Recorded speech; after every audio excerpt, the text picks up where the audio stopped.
저는 좀 공존할 것 같아요. 한국 사회는 전세와 월세고 또 우리나라 월세는 또 보증부 월세예요. 반전세. 그러니까 네, 외국은 네. 이제 뭐냐면 내가 렌트 계약을 할 때도 우리처럼 반전세 같은 개념이 아니에요. 예를 들어서 한 6개월이나 2달치 돈을 성급금을 받는 거예요. 2달 보통. 예, 2달이나 길면 6개월 정도 받는 건데 우리는 그게 아니라 조정을 해요, 그거를. 예? 네, 그렇지 않습니까? 네, 네. 10억짜리라도 뭐 2억에 얼마, 얼마, 뭐 5억에 네. 얼마, 7억에 얼마. 이거 굉장히 유연한 제도가 예. 어찌 보면 굉장히 이 전세 시스템과 월세 시스템이 섞여 있는 독특한 형태, 세계에서 굉장히 보기 드문 형태를 유지하는 거기 때문에 저는 우리나라는 이렇게 세 가지 제도가 순수 월세, 그다음에 전세. 전세, 순수 그다음에 전세. 사이에 껴 있는 보증부 월세. 음. 이 세 가지가 공존하는 네. 좀 독특한 모델의 국가가 되지 않을까. 103.5 FM 돈을 이해하는 시간 정철진의 목돈연구소.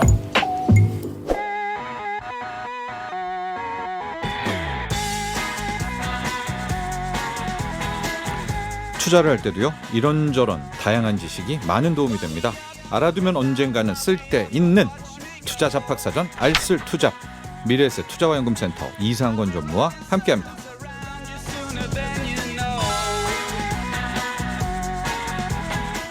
네, 이상건 전무님 스튜디오에 나와 계십니다. 안녕하십니까? 예, 반갑습니다. 너무 감사했습니다. 이번 주 수요일 날 예. 지방선거 특집 때 저희 생방송으로 진행했는데 또 예. 미리 사전 투표까지 하시고 나오셔서 정말 좋은 말씀해 주셨다고 많은 또 우리 청취자 문자들이 왔고요. 그때 우리가 내렸던 결론이 켄 피셔의 예. 이데올로기를 투자하지 말라. 투자하는 네. 것은 위험하다. 예. 예. 여러분 투자할 땐 이데올로기를 버려라. 예. 예. 좌파든 우파든 이런 거와 투자는 예. 큰 상관없다. 없다. 예. 그겁니다, 여러분. 돈만 벌면 된다. 예. 네. 투자자는 그렇죠. 맞습니다. 네. 뭐로 가든 서울만 가면 되는 거니까요. 네, 예. 맞습니다, 여러분. 잘한 투자가 뭐고 잘못한 투자가 뭡니까? 돈 수익 냈으면 잘한 그쵸. 투자죠. 예. 근데 두 번째는 일관성이 있어야죠. 일관성 없이 한 번 잘한 거는 실력이 아니라 운이니까요. 꾸준히. 예. 그렇습니다. 자, 알쓸투자 오늘은 어떤 주제일까요? 그 지난달, 그러니까 4월 달이죠. 그 지지난달이네요, 벌써. 전국에서 이루어지는 임대차 거래 가운데 월세 비중이 그 우리나라 2011년 이후에 11년부터 통계를 짓게 했는데 네. 드디어 처음으로 그 임대차 시장에서 월세 거래량이 전세 거래량을 앞질렀습니다. 이 전세의 월세와 경향에 대해서는 몇 년 전부터 얘기가 있었는데 예. 이렇게 이제 수치적으로 앞질렀던 것은 이번에 처음 있는 일이라서 여러분들과 같이 네. 이 전세의 월세화와 전세의 의미, 그다음에 또 전세 역사 이런 것이 또 전세가 투자해서 시사하는 바가 뭔지 네. 이런 얘기를 같이 좀 나눠보려고 합니다. 그렇습니다. 실은 목돈연구소에서도 이제 이 뉴스를 저희가 오프닝에서도 한번 아. 이제 다뤘었거든요. 예. 그래서 진짜 월세 시대 하는데 성큼 다가왔구나 이렇게 예. 느꼈었는데요. 최근 추이 먼저 보고 좀 더 본격적인 이야기를 가도록 하죠. 예, 국토교통부에 따르면 4월 전국의 전 월세 거래는 총 25만 8,118건인데요. 이 중에서 월세가 13만 295건. 그러니까 비율로는 50.4%니까 절반이 넘는 거죠. 근데 아슬아슬하게 이겼다. 근데 전세 거래량은 12만 8,023건. 근데 이게 항상 뭐든지 티핑 포인트라는 게 있어요. 하나가 딱 넘어가서 이게 계속 가는 방향이냐, 네. 이게 일시적인 거냐, 이게 굉장히 중요한 거거든요. 왜냐하면 일시적으로 월세가 올라갈 수 있어요. 그렇지만 그렇죠. 근데 이것이 구조적으로 계속 갈 거냐, 예. 아니면 이것이 뭐 일시적으로 끝나고 말 거냐, 우리가 반드시 정확히 예측할 수는 없지만 예. 이런 흐름을 이해하는 건 사실 투자자들한테 굉장히 중요한 아이디어를 주는 거거든요. 그래서 이 예. 장면만 보면 예, 월세가 한번 그냥 조금 이겼네라고 할 수 있겠지만 예. 그 전에 그럼 추이를 볼까요? 그렇죠. 예를 네. 들어서 그 5년 평균을 보더라도 계속적으로 그 월세가 늘고 있는 추세예요. 그렇네. 문제가 그게 네. 뭐냐면 지금 네. 현재가 이게 일시적으로 이게 한번 툭 튀어나온 것이 아니라 네. 갑툭튀가 아니라 일종의 네. 그 티핑 포인트가 생겨나가는 국면이 아닐 그럴 수도 있겠다. 그렇다 그러면 우리가 이제 임대를 사시는 분들 입장에서는 상당히 이런 것들 좀 고민스럽게 네. 볼 수밖에 없고 뭐 임대를 주시는 분들 같은 경우들도 사실은 이런 월세를 선호하는 현상들이 지속적으로 되질 수 있는 가능성이 높지 않을까. 그런 그렇죠. 걸 좀 한 번쯤 생각하게 되는 거죠. 5월 통계를 봐야 되기는 하겠지만은요. 예. 일단은 그 추이가 워낙 강력하게 지금 월세 비중이 예. 끌어오다가 이번에 50.4%가 됐으니까 예, 예. 추세는 이미 계속 만들어졌다. 이제 그냥 지난 5년간 월세 비중이 좀씩 성장을 해온 거죠. 그렇습니다. 예. 전세 제도 이런 표현이 늘 수식어에 붙습니다. 전 세계에서 우리나라만 있는 주거 제도. 예. 맞죠? 그렇지 않습니다. 아니에요? 예, 그래서 이 경기대 교수라시는 김준유 박사가 이 분야에 저는 뭐 친분 있으신 분은 아닌데 자료들을 보고 이분이 또 전세라는 책도 쓰셨어요. 예. 거기 보게 되면 우리나라와 그 다른 나라의 전세제도 비교한 게 나오는데 볼리비아, 인도 이런 나라의 전세제도가 있어요. 그래서 이제 특히 볼리비아 제도를 제가 이번에 이 방송 준비하면서 네. 이렇게 김준유 교수가 쓰신 그 논문을 쭉 읽어봤는데 굉장히 비슷해요. 일단 계약 기간이 보통 2년이에요. 우리는 지금 원래 2년이었는데 최근에 투. 임대차 보호법 때문에 2+2가 네. 된 거지만 2년이고 2년 뒤에 전세금을 다 돌려줘야 돼 똑같이. 거의 똑같고. 네. 근데 좀 차이가 있는 것은 뭐 대표적인 게 이런 겁니다. 매매가 대비 전세가 비율. 그러니까 볼리비아는 한 25에서 40%좀 낮죠. 예. 근데 우리나라 같은 경우에는 70에서 80. 근데 소형 주택이나 소형 오피스텔 같은 경우는 거의 90%까지도 나오죠 최근에.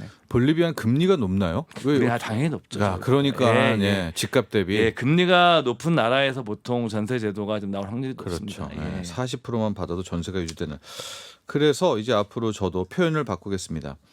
OECD 국가 중에서 유일한 주거제도죠. 예, 전세제도는 그렇게 그건 맞죠? 말씀하시면 되겠죠. 예, 예. 그건 맞습니다. 근데 혹시 인도가 OECD 들어가 있지 않나요? 아닐걸요? 아, OECD가 아닙니까? 있나? 예, 저도 약간 헷갈리는데. 네네. 예. 그건 저기 있다. 혹시 한번 참여보고. 혹시 예, 인도가 예. 들어가 있어 그것도 예. 또 틀린 얘기가 되는 겁니다. 자, 우리나라의 전세제도의 역사부터 들어가도록 하죠. 예. 신기하죠. 예. 다 그냥 하다못해 중국도 월세, 일본도 월세인데 그렇죠. 우리는 왜 전세라는 게 시작됐을까? 왜? 예, 우리나라에선 주된 임대 제도가 전세예요. 그래서 볼리비아 같은 데도 전세 제도가 있지만 주된 임대 제도는 아니에요. 그러니까 예. 보조적인 임대 제도지. 근데 우리나라는 주된 임대 제도가 바로 전세 제도인데 그렇다니까요. 제가 보기에는 한 두세 가지 정도 이유가 있는 것 같아요. 하나는 역사성. 예, 일제시대 조선통독부의 관습조사 보고서를 보게 되면 이 당시에도 전세 제도가 있었는데요. 네. 지방은 그 100일 전세를 그 빌릴 수 있는 계약 기간이 한성부 오늘날의 서울이죠. 여기는 한 1년. 그 전세 기탁금입니다. 지금 전세 보증금이죠. 이건 한 반액 내지 7에서 8할, 그러니까 70 내지 80%가 되는 거예요, 집값에. 그러니까 우리나라의 이 전세제도는 일단 굉장히 오랜 역사를 가지고 있는 거고요. 두 번째로는 경제 환경적인 측면이 있습니다. 전세제도가 유지되기 위한 조건이 있어요. 네. 첫 번째는 뭐냐면 집값이 계속 올라야 돼요. 그렇죠. 왜? 왜냐하면 우리가 전세금을 내가 낸다고 그래서 근데 집주인이 전세금을 받는다고 그래서 특별히 내가 이거 예금에 넣지 않는 이상은 현금 흐름이 발생하지 않아요. 네. 근데 집주인 입장에서 내가 전세금을 무이자 레버리지를 일으켜서 집을 살 수 있는 자본 차익의 기회가 있다고 생각을 하기 때문에 네. 당연히 현금 흐름이 발생하지 않더라도 자본 차익을 목적으로 해서 전세를 유지해 줄 수 하려고 그러는 당연한 니즈가 생기겠죠. 그렇죠. 첫 번째 조건이 집값이 올라야 된다. 그렇지 않고서는 그렇죠. 집주인이 왜 합니까 전세를? 그렇죠. 네. 현금 흐름도 나오지가 않는데. 네. 그죠? 두 번째로는 금리와 주택금융 측면이에요. 금리가 좀 높은 게 그래야죠. 전세제도가 나올 수가 네. 있는 거죠. 예. 그래야 집주인이 그 전세금을 가지고 그죠. 네. 예금도 할 수 있고 하다못해. 내가 현금을 만들어낼 수가 있는 거거든요. 그러니까 집주인은 금리가 높고 집값이 오른다라는 이런 자기의 그런 믿음이 있을 때 네. 전세제도는 자기한테 유리하게 활용할 수 있는 거거든요. 근데 우리나라가 이제 본격적으로 이 전세 시장이 크게 급속하게 커진 게 70년대 도시화가 본격화돼서부터입니다. 이 베이브 세대들이 도시로 이농을 해서 도시로 오게 되는 거죠. 도시에 그러니까 농촌의 젊은 근로자들이 도시에 저가 노동력을 공급해 주게 됩니다. 네. 그러니까 이들이 그러면서 다 결혼하게 되면 예. 집이 부족하게 되는 거죠. 네.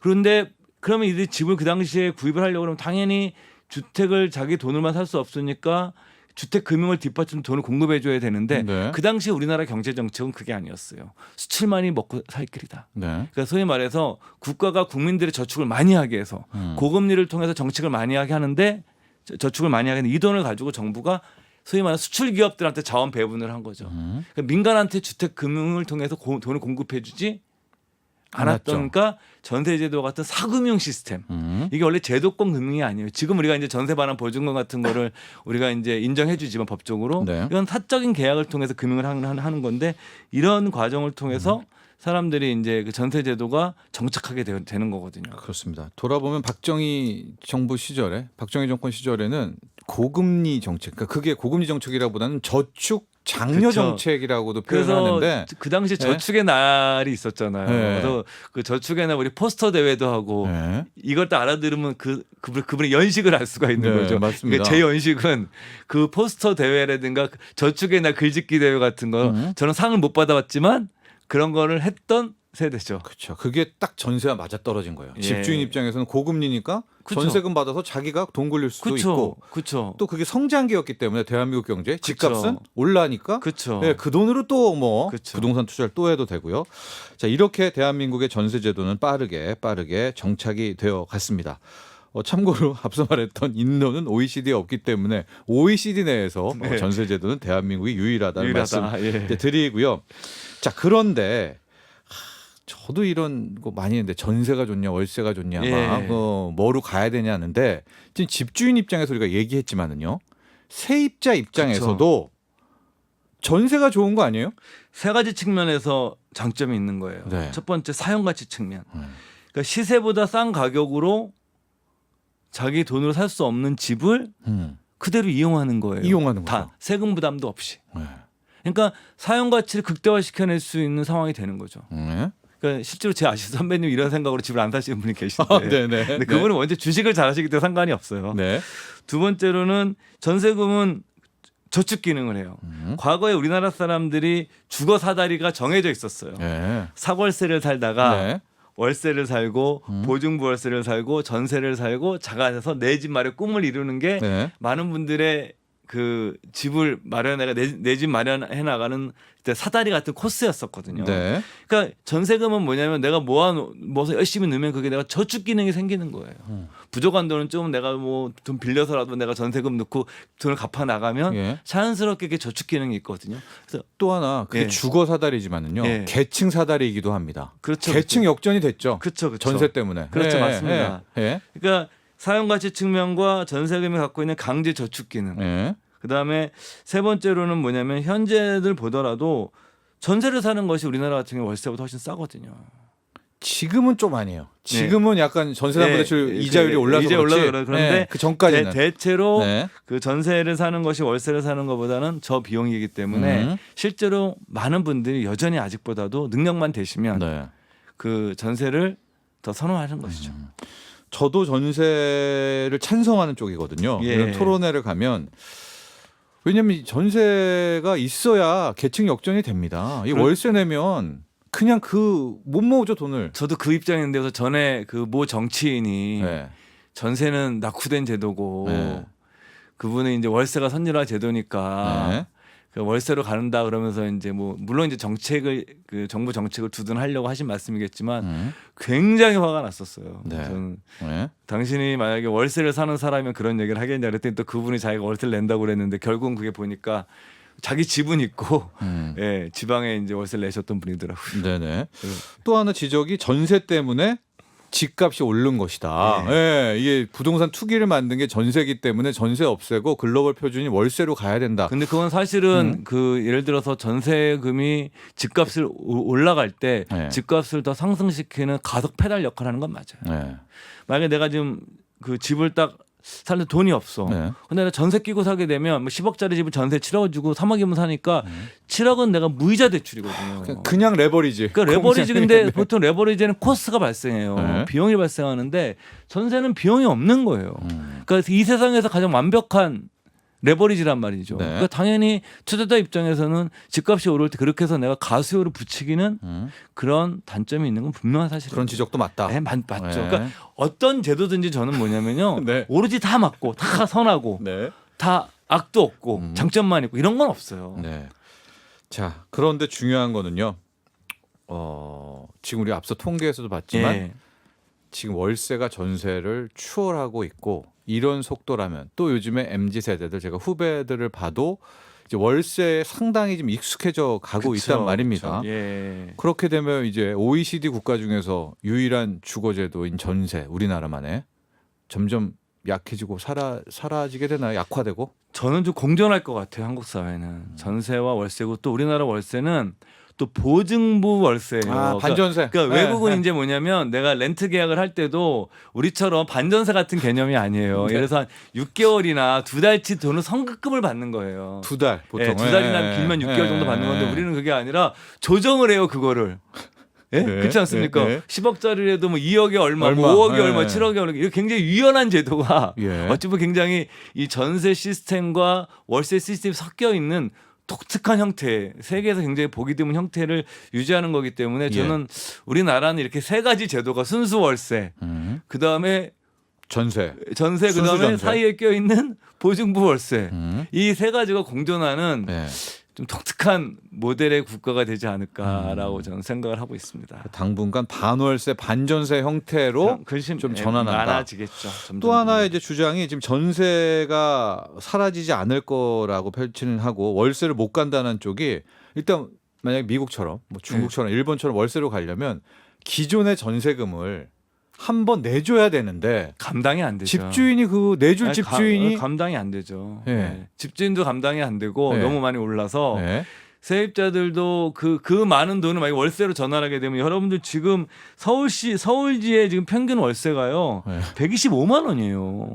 결코 작은 돈이 아니에요. 근데 그건 이제 보증금이 있기 때문에 예. 만약에 그냥 완전한 월세라면 더 높겠죠. 이게 월세 평균이 125만인데 만약에 여기에 만약에 보증금 전부 다 월세로 바꾼다 그러면 이 금액이 제 생각 어마어마하게 올라갈 거예요. 이거 감당하기 어렵습니다. 현재 서울 집값에서는. 아, 그러니까 세입자도 어렵고 예. 집주인도 전세금 못 내주죠. 그래서 저는 뭐냐면 한국식으로 좀 특이하긴 하지만 여러 가지 제도가 공존하는 형태가 어찌 보게 되면 이것도 우리가 이제 경제학자들의 표현을 빌린다 그러면 자생적 진화를 해온 거예요. 네. 그렇게 바라보는 게 저는 더 정확하지 않을까라고 생각을 합니다.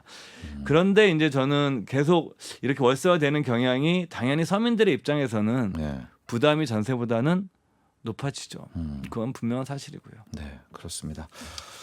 오늘은 전세제도, 특히 전세가 사라지는 현상, 전세 월세 부분을 이제 살펴봤는데, 그렇습니다. 이것도 토론 붙으면은 또 몇 시간 가야 이거는 됩니다. 정말 전세냐 월세냐. 이거는 완전은 밤새 예. 싸울 예. 주제입니다. 예. 그렇지만 예. 저 한 가지 느껴내는 건 뭐냐면은 최근에 이제 세금 부담이 많아졌었잖아요. 네. 그러니까 이게 세금 부담을 높이면 이렇게 해법이 될 것 같지만 그 세금을 올리는 건 맞지만 지나치게 단기간에 많이 올리게 되면 이 비용을 누군가한테 전가하려는 움직임이 들어요. 네. 사실 월세화 경향의 중에서도 그런 제도적인 측면도 좀 무시 못할 것 같아요. 네, 당국은 이 점도 꼭 예. 기억하자. 자, 오늘 여기까지 하죠. 감사합니다. 예, 감사합니다. 미래에셋 투자와 연금센터 이상권 전무와 함께했습니다. 나도 부자 되고 싶어서 라디오를 켰어. 정확하고 철저한 정철진의 목돈 연구소.